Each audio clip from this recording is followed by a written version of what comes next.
course, everybody knows this one, right? Here's the biggest extinction theory we hear. This giant meteor smashed into the Yucatan Peninsula and just wiped out all the dinosaurs, but not the ducks, and not the beavers, and not all the other creatures. So you see, evolutionists have a challenge explaining dinosaur extinction. As a matter of fact, this book by Alan Sherrick, he points the challenge for them out. He says, now comes the important question, what caused all these extinctions at one particular point in time, approximately 65 million years ago, right? Everybody's coming up with all sorts of suggestions, some serious, some jokes, things like that. And he says the trouble is, if we're to just find one reason to account for all of them, it would have to explain the deaths, all at the same time, of animals on land and of animals living in the sea. But in both cases, of only some of those animals. For many of the land dwellers and many of the sea dwellers went on living quite happily into the following period. Alas, no such one explanation exists. There is an explanation in the Bible.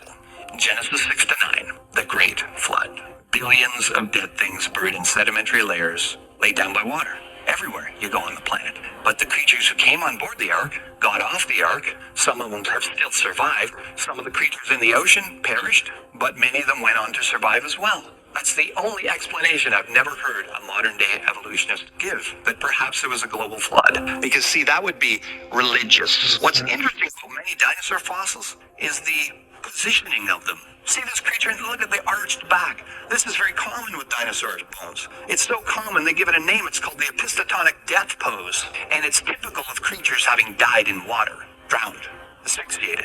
Interesting, isn't it? Now, let me tell you some of the reasons I believe dinosaurs have gone extinct. I believe that the exact same reason that hundreds and hundreds and hundreds of other creatures have gone extinct. Things like hunting. Remember those dragon legends we had? Guys, I want you to think about this, okay? Let's say wherever you live, there was some big creature marauding and it could hurt your children. What are the guys going to do? Well, I mean the real guys. You're going to go out there and you're going to hunt that thing down and you're going to kill it, correct? You're going to find all the nests, right? And you're going to wipe them out? Yeah, and things like habitat changes. Many things are going extinct, right? That's why we got all these programs. Save the whales and save the owls. Genetic changes. Things are mutating out of existence. It's a fallen world. It's wearing out like a garment. Climate changes. I'm not talking about global warming and everything like that. I'm just talking about the fact that, yeah, there have been, extreme heat and extreme cool. That's said in the Bible would happen until Jesus comes back. So maybe many of these creatures, dinosaurs, just simply couldn't adapt. But we see the dragon legends. We know they were there. And they gradually petered out just like so many other creatures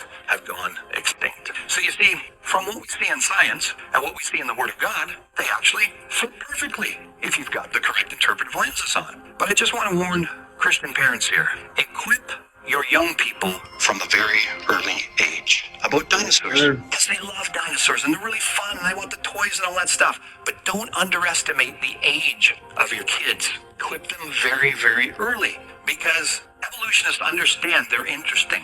And these shows that they're watching, don't ask the average 7-year-old, when did the dinosaurs die out? 65 million years ago. And the seed of the destruction of the gospel is already in their mind. Because if those creatures died out millions of years ago, that means there was death before sin. That means there was death before Adam's sin, and the gospel doesn't make any sense. This was from a Democrat, and he was concerned about the election coming up. As a Democrat, he wanted to see Obama get in again. He was an educator.